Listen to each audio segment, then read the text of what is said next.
أهلا بكم إلى فيديو جديد. بداية تحية واجبة لكل الإخوة والأخوات الذين يتابعون هذه الدقيقة. صحيح أنني كلما أسافر إلى الخارج ألتقي بكثير من المتابعين في المطارات أو في بلدان أخرى. شكرا جزيلا لكم، الشرف لي على أنكم تتابعون هذه الدقيقة وآمل أن تكون فيها الفائدة.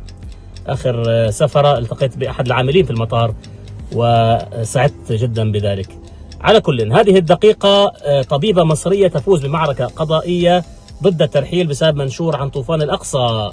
محكمة الهجرة البريطانية قضت بإلغاء قرار وزير الداخلية السابق بترحيل الطبيبة المصرية منى علوان. الطبيبة المصرية علقت في بداية طوفان الأقصى على فرار بعض الإسرائيليين عندما بدأ هجوم 7 أكتوبر،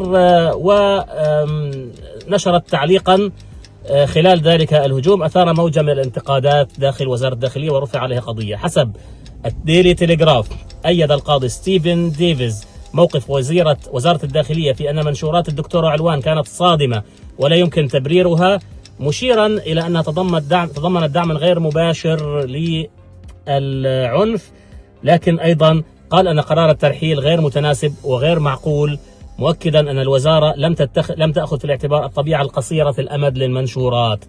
ألغى القاضي الترحيل وأيد بقاء الدكتورة علوان في بريطانيا، وبررت وزارة الداخلية قرار الترحيل بأن التغريدات تسعى إلى تبرير العنف، ودافعت الدكتورة عن موقفها مؤكدة أن منشوراتها تندرج ضمن حرية التعبير وفقا للمادة 10 من الاتفاقية الأوروبية لحقوق الإنسان. القاضي اعتبر الإجراء غير مناسب، ألغى الترحيل. الدكتورة علوان ما زالت في بريطانيا وتستطيع أن تتقدم بطلب لتعديل وضعها، وهذه المعركة القضائية فازت فيها هذه الطبيبة المصرية. أعتذر أن اليوم تحدثنا في دقيقتين وليس دقيقة.